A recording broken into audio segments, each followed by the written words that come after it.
मैं 25 साल की हूँ और जिंदगी के उस मोड़ पर खड़ी हूँ जहाँ इंसान को लगता है कि अब तो सब कुछ सीधा साधा होना चाहिए। लेकिन मेरी कहानी सीधी कहाँ थी। मेरी कहानी में तो तिकड़म, शरारत, हंसी और वो सब था जो आपको हिलाकर रख देगा। मैं बचपन से ही थोड़ी नाजुक मिजाज लड़की थी। लोग कहते थे सबा तो बहुत सीधी सादी है, लेकिन सच्चाई ये थी कि मैं सब समझती थी, बस चुप रहती थी। मेरे मोहल्ले में मेरी एक बहुत करीबी सहेली रहती थी, नाजिया। नाजिया की शादी मुझसे पहले हो गई थी और उसका शौहर, खैर उसके बारे में अभी सब कुछ बता दूं तो मजा खराब हो जाएगा। शुरुआत में तो मैं सिर्फ नाजिया से मिलने उसके घर जाया करती थी। वहां बैठकर हम गपशप करते, हंसते, चाय पीते और मोहल्ले की औरतों की चुगली किया करते। मगर धीरे धीरे मैंने महसूस किया कि नाजिया का शौहर, जिसको मैं शुरू में भाईजान कहकर बुलाती थी, मुझे अजीब नजरों से देखने लगा है। अब आप समझ ही रहे होंगे कि वो नजरें कैसी होती हैं। वो नजरें जिनमें मजाक भी छुपा होता है और राज भी। कभी कभी उसकी बातें ऐसी होती कि मैं हंसी रोक नहीं पाती, मगर अंदर से लगता कि ये हंसी कहीं और ही ले जाएगी। एक दिन मैं नाजिया के घर गई तो नाजिया बाजार सामान लेने चली गई। मैं सोफे पर बैठी मोबाइल चला रही थी कि अचानक उसके शौहर आकर बगल में बैठ गए। उन्होंने कहा, सबा, तुम तो बहुत ही नाजुक हो, अगर जरा सा भी वजन उठाओगी तो गिर पड़ोगी। मैंने मजाक में जवाब दिया, तो फिर मेरा वजन कौन संभालेगा? वो मुस्कुराए और बोले, हम हैं ना। उस दिन मुझे पहली बार समझ आया कि ये मामला कुछ और है। उनकी बातें ऐसी थीं कि सीधे भी समझी जा सकती थीं और उल्टे भी, और मैं भी जानबूझकर हंसी दबाकर ऐसे जवाब देती कि मसलन वो सोचें, हाँ सबा तो समझदार है। धीरे धीरे हमारी मुलाकातें बढ़ने लगीं। नाजिया को लगता था कि उसकी सहेली और उसका शौहर आपस में मजाक कर रहे हैं, लेकिन असल में उस मजाक में डबल मीनिंग का तड़का लगा हुआ था। वो अक्सर कहते, सबा, तुम इतनी नाजुक हो कि तुम्हें देखकर लगता है जैसे जरा सी हवा चले और तुम झुक जाओ। मैं कहती, तो फिर संभाल लीजिए मुझे, और फिर दोनों हंस पड़ते। लेकिन इन हंसी मजाक में धीरे धीरे सस्पेंस भी बढ़ता गया। कई बार ऐसा लगता जैसे नाजिया को सब कुछ पता है, और कई बार लगता कि वो बेखबर है। मोहल्ले की औरतों ने भी नोटिस करना शुरू कर दिया था। वो कहती, सबा, तुम बहुत बार नाजिया के घर जाने लगी हो। मैं कह देती, अरे दोस्ती है दिल से। मगर दिल की बात तो कुछ और ही थी। अब यहाँ से मेरी कहानी असली मोड़ लेती है। नाजिया का शौहर मुझे अक्सर कहता, सबा, तुम इतनी मासूम लगती हो, लेकिन आंखों में एक शरारत छुपी है। और मैं अंदर ही अंदर सोचती, अरे ये शरारत अगर बाहर आ गई तो पूरा मोहल्ला हिल जाएगा। पहला हिस्सा यहीं तक रखती हूँ ताकि आपको सस्पेंस बना रहे। अभी तो असली खेल बाकी है, क्योंकि असल ट्विस्ट तो आगे आएगा, जहाँ मेरी नाजुक दुनिया और उसकी सख्त बातें टकराएंगी। उस दिन के बाद से मेरा दिल कुछ अजीब सा करने लगा था। मैं बार बार सोचती, क्या मैं सच में किसी के शौहर से मजाक में इतनी दूर चली जाऊंगी? लेकिन फिर खुद को समझाती, अरे सबा, तू तो बस मजाक कर रही है, इसमें गलत क्या है? लेकिन सच्चाई ये थी कि वो मजाक अब दिल के तार छेड़ने लगा था। जब भी मैं नाजिया के घर जाती, उसका शौहर बड़ी चालाकी से बातें शुरू कर देता। सबा, तुम इतनी नाजुक हो कि तुम्हें छूने भर से लगता है जैसे कांच टूट जाएगा। मैं हंसकर कहती, तो संभाल कर रखना, कहीं हाथ कट न जाए। वो आंखें तरेर कर कहता, हम तो वैसे ही सख्त हैं, हमें कुछ नहीं होगा। उसकी ये सख्ती वाली लाइन हमेशा मेरे दिमाग में गूंजती रहती। मैं चाहे रात को बिस्तर पर लेटी रहूं या दिन में चाय पी रही हूं, मुझे उसकी यही बातें याद आती। मोहल्ले की औरतों को तो अब मजाक बनाने का मौका मिल गया था। सबा, तुम नाजिया के घर ऐसे जाती हो जैसे तुम्हारा अपना घर हो। मैं मुस्कुराकर कह देती, दोस्ती में कैसा हिसाब किताब। लेकिन मेरे दिल का हिसाब तो कोई और ही था। एक दिन का वाकया सुनो। मैं नाजिया के घर गई। नाजिया रसोई में थी और उसका शौहर हॉल में बैठा था। मैं भी उसके पास बैठ गई। उसने धीमी आवाज में कहा, सबा, तुम हमेशा इतना संभल कर क्यों बैठती हो? थोड़ा रिलैक्स होकर बैठो।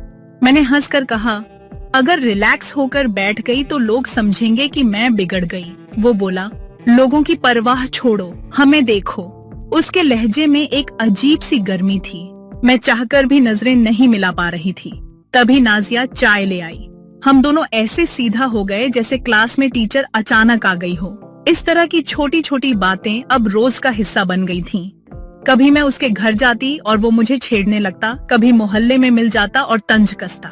सबा, तुम्हारी मुस्कान में बड़ी जान है, मगर तुम्हारी खामोशी और भी खतरनाक लगती है।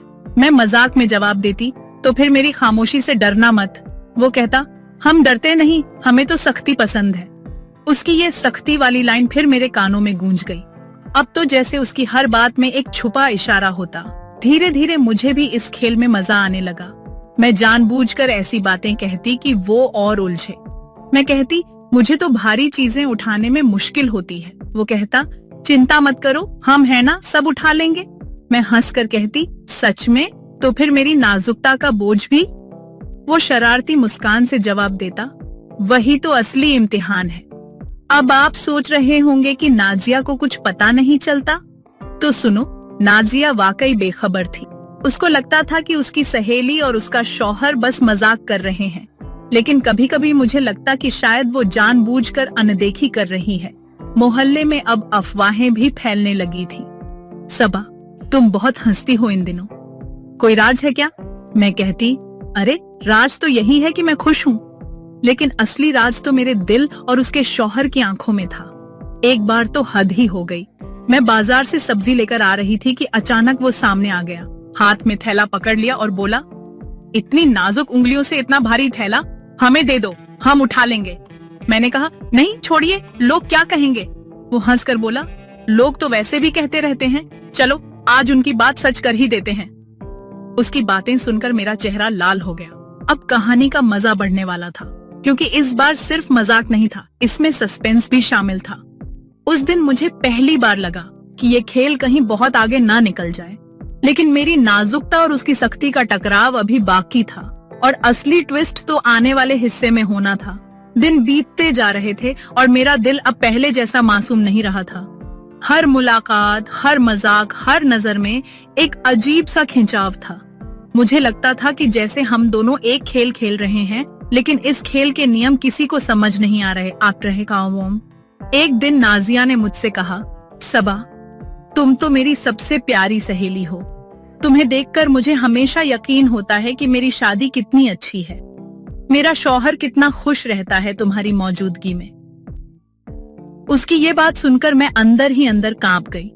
मुझे लगा जैसे उसने सब समझ लिया है, लेकिन उसके चेहरे पर सच्चाई की मासूमियत थी। मैं बस मुस्कुराकर रह गई। उसके शौहर ने भी जैसे मुझे और उकसाने की ठान ली थी। वो अक्सर कहता, सबा, तुम्हारी नाजुकता मुझे हैरान करती है। इतनी नाजुक कि लगता है जैसे हल्की सी ठोकर लगे तो टूट जाओगी। मैं कहती, और आपकी सख्ती? वो जवाब देता, वो तो तुम्हारी नाजुकता को संभालने के लिए ही है। इन डबल मीनिंग वाली बातों में अब वो मजा आ रहा था जो शायद दोनों ही तलाश रहे थे। एक रोज मैं फिर नाजिया के घर गई। नाजिया किचन में थी और मैं हॉल में। उसका शौहर सामने बैठा हुआ था। उसने धीरे से कहा, सबा, तुम्हें पता है, तुम जब हंसती हो तो मुझे लगता है जैसे कोई ताजा फूल खिल गया हो, लेकिन जब तुम खामोश होती हो तब मैं अपनी सख्ती महसूस करता हूँ। मैंने भी हिम्मत करके जवाब दिया, तो फिर आपको मेरी खामोशी अच्छी लगती है या मेरी नाजुक हंसी? वो हंसते हुए बोला, दोनों का मजा ही कुछ और है। उसकी बातें मेरे दिल में घर करती जा रही थीं। मोहल्ले में अब बातें फैल चुकी थीं। लोग तंज कसते, इशारे करते। मैं जानती थी कि ये खेल ज्यादा देर तक छिपा नहीं रह सकता, लेकिन फिर भी मैं इस खेल का हिस्सा बनी रही। आखिरकार वो दिन भी आ गया जब सब्र का प्याला छलक गया। मैं नाजिया के घर पहुंची। नाजिया किसी काम से बाहर चली गई थी। घर पर सिर्फ मैं और उसका शौहर थे। माहौल में अजीब सी खामोशी थी। उसने मेरी तरफ देखा और कहा, सबा, आज तो तुम्हें कुछ कहना ही पड़ेगा। ये खेल कब तक चलेगा? मैंने हल्की सी मुस्कान के साथ कहा, खेल तो खेल है, मगर इसमें जीत किसकी होगी? वो पास आकर बोला, जीत तो तुम्हारी होगी सबा, क्योंकि तुम नाजुक हो और नाजुक चीजें हमेशा जीत जाती हैं। मेरे होंठों पर हंसी थी, लेकिन दिल धड़क रहा था। मैंने धीरे से कहा, तो फिर मेरी नाजुकता को आप संभाल पाएंगे? उसने आंखों में चमक भरकर कहा, यही तो मेरा असली इम्तिहान है। और फिर आखिरकार मेरी नाजुकता में उसने अपनी सख्ती डाल ही दी। कमरे में खामोशी गहरी हो गई, मगर उस खामोशी में भी हजार बातें थीं। बाहर मोहल्ले वाले सोचते रहे कि सबा तो बहुत सीधी है, लेकिन सच्चाई ये थी कि मेरी कहानी सीधी नहीं थी। ये कहानी थी मेरी नाजुकता और उसकी सख्ती के टकराव की।